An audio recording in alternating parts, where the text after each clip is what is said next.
Hello and welcome to the Briefing Chat podcast, the Friday show where we talk about a couple of articles that have been highlighted in the Nature Briefing, Nature's daily email newsletter of the latest science news. I'm your host, Nick Petrichow, and joining me today is Lizzie Gibney. Lizzie, how's it going? Hi, Nick. Thanks for having me. Well, thank you for coming on. And, I've got a very interesting story, I think, this week to tell everyone about. But I know you've got maybe even more than one to talk to me about. Tell me what you were most interested to talk to me about this week. Well, I'll start with the story that I wrote.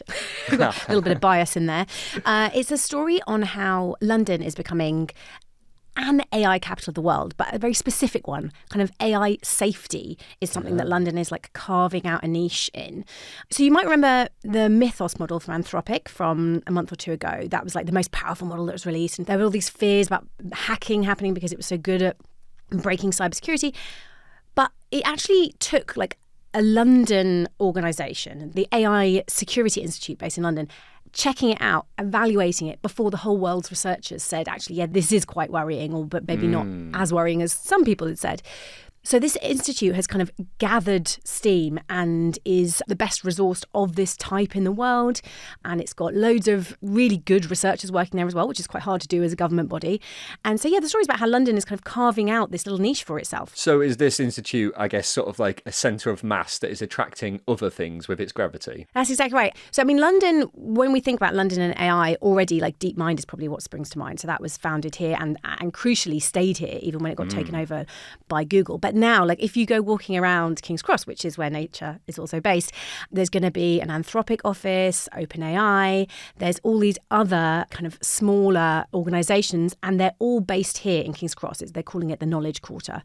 And some of them are quite specific to AI. So there's also Apollo Research, which does a lot of work into scheming. Have you heard that word? Like when models effectively try and, I don't like using the anthropomorphic language, but to deceive, the people running it. They do things that they are not supposed to. And Apollo Research tests for that. And there's GovAI, which was a spin out from the University of Oxford. So there's kind of like a long history of responsible AI research, ethical AI research happening in London.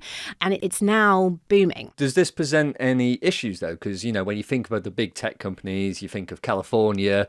Obviously, it's a long way away. So does it work having a AI safety capital in London? It seems to. I think there's actually an advantage in that being outside of that Silicon Valley bubble, there is just maybe a bit less hype over here in the UK. Like there's a different lens on how people view AI. That was the feedback that I got when I wrote this story. But what I would also say is this kind of long history that the UK has of AI safety research has kind of now got a Silicon Valley gloss on it, though. So to go back, ancient terms in AI, 2023 was when Rishi Sunak, who was then Prime Minister about 12 Prime Ministers ago, so you might not remember that either, he had this AI safety summit. It was the first one that had happened. And again, that was kind of putting forward the UK's pedigree on AI safety research. But since then, obviously, Trump has come in and that's put a very different slant on the kinds of things that people are thinking about when they think about AI safety. And it's now very much about security. It's about cybersecurity. It's about not developing bioweapons. It's about kind of national security. Like how can we stop these frontier models from doing really dangerous things? And that's not really what are the only impacts of these models, as we as everyday people who use them know. There are psychological potential issues. There have been many, many cases of AI psychosis. There's how it's affecting education, the justice system, exacerbating inequality. And all of those things kind of come under this idea of ethical AI or safety in AI. And that's not what's being tackled. So it's kind of great that we have somewhere that is taking AI safety seriously and is kind of flourishing in that way. But I would say it's not doing the whole job. We've got this kind of Silicon Valley idea of what AI safety should be about. And do you think that will be something that they look into in the future, or how do you see this progressing? It seems that very much because of the geopolitical situation that we're in, it seems like that is the direction we're going to stay in. So, for instance, the AI Security Institute used to be called the AI Safety Institute, but it changed its name. So I think this direction that we're in for now is what's going to continue. But there is room for companies, as I say, everyday people are using this, and we want assurance that if you're using an AI agent, it's not going to leak all your data, it's not going to crash your computer. Like there are lots of ways where using AI can go awry, and that's maybe an opportunity for companies to spring up that try and help other companies and the public to make themselves safe while using AI. So that is also something that is growing up a little bit here. So maybe that's a way forward. But is this sort of centre of gravity being in London enough? Is there more that needs to be done to ensure AI safety? There are a lot of conversations happening about regulation of AI. So the European Union has an AI Act. In this country, in the UK, we kind of have AI regulated by all the existing bodies that already regulate like communications and things like that. The United States has had a very hands-off approach. So I think there is a lot more room for a lot more to be done. And that's going to happen on top of and separate from things like this AI Security Institute. We're not beating the stereotype here in the UK that we love health and safety by the sounds of it then. No, and I would say, unfortunately, not in this case. We could do with a bit more health and safety when it comes to AI. For sure. Well, I've got a story this week, which is not really about health and safety at all. In fact, this is about people maybe throwing themselves into danger. So this is a story about how some ancient Egyptian princesses were maybe kicking some ass. And it was a story I was reading in Scientific American based on a study in Frontiers in Environmental Archaeology. That's amazing. How do we know about that? Well, the thing is, we've not known about it for a long time because, as is sometimes the way of archaeology, the bones of these princesses have sat basically unlooked at for more than 130 years in the basement of the Cairo Museum. But what researchers did when they were rediscovered, quote unquote, in 2020 is like, oh, we could look at their bones, do some analysis and make some suggestions about what they were doing with their lives.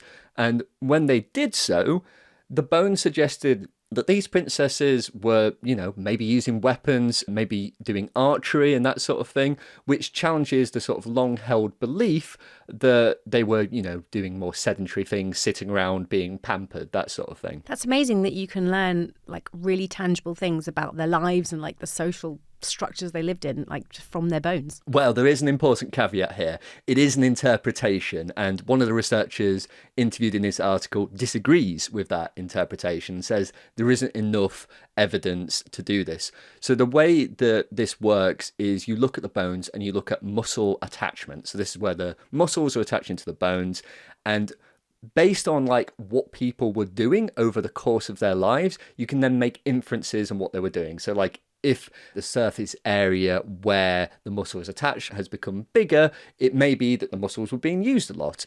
However, it could just be that lives in general were more strenuous then. So the researcher, who was a bit skeptical, said it would be good to compare these bones against non-elite people and see like what they were doing as well before we jump to the conclusion that perhaps these princesses were going out and, slaughtering their enemies or whatever it was. But I guess the problem is we don't have as well preserved bodies, right, for everyday people. Like they cared about the princesses, they probably had a nice burial and whatnot. Yeah, I mean, I think that is broadly true, and these were princesses that were given a bit more special treatment. But it is an interesting reinterpretation of the past, and if it holds up. And the other thing that they found with these princesses as well is lots of weapons. And historically, that's always been thought that was ceremonial. Whereas, in fact, the researchers behind this new study are saying that perhaps it could be that, these were their weapons. So it does open the door to a lot more questions about what we have thought about the past. I love that, because I guess it was probably just an assumption for a long time, wasn't it? That because they were princesses, because they were women, they probably weren't out there fighting. But actually, there's no reason to think that they weren't using those weapons themselves. Exactly. And, one of the researchers behind this work said that this interpretation was often based on outdated gender stereotypes that restricted martial activities to the male sphere. And this could imply that the picture is actually a little bit more complicated. But yeah, I think there'll be a little bit more analysis to be done before we can necessarily make that judgment. But certainly it seems that these princesses maybe weren't as sedentary as once thought. Message to us all is to think carefully about what we're buried with. Exactly. It will be used in interpretations thousands of years from now. Exactly. Like if I'm buried with a podcast mic, they can probably make a good assumption about what I was doing with my life. I love it. Well, my final story that I wanted to squeeze in actually has a lot of parallels. We are wildly extrapolating from a bone that is even more ancient. And this is a story in Discover magazine based on a paper in the journal Biology. So this is a foot bone from a baby T-Rex, right? So we haven't actually had many baby T-Rex fossils, but researchers, again, looking through some old collections, they identified the first known fossils of like hatchling Tyrannosaurus Rex. So like think about kind of cat size, like a few kilograms. And just from this tiny foot bone, they learn a lot. So they did a CT scan of it and they found, first of all, that its age, like it didn't have many growth rings, and they're kind of caused a bit like a tree. Like when you have a pause, you have like a lean period, you have a pause in growth, and then it starts again and you get a growth ring. Well, these didn't have any, so they can't have been very old. But they had loads of blood vessels, which suggests that it was already very active and running about. And researchers already knew that baby T-Rexes, they'd found teeth that were quite worn down, which also suggests that they were kind of already gnawing on the bones of animals. So, yeah, this study, they were able to figure out that basically from the get-go, a baby T-Rex was pretty terrifying. It may have been small, but it was probably running around and it was probably biting and killing things, or at least gnawing on bones. Wow. But do we know that, for instance, it wasn't their parents bringing back things for them to eat or something like that? It was definitely the babies doing it? We don't know, I suppose, that it was catching its own food, but we do know that it was very active. That's what the kind of abundance of these blood vessels and canals kind of suggests. So we know that it was doing something that was highly metabolic. So maybe they were just, going along for the ride on the hunt. That's also possible.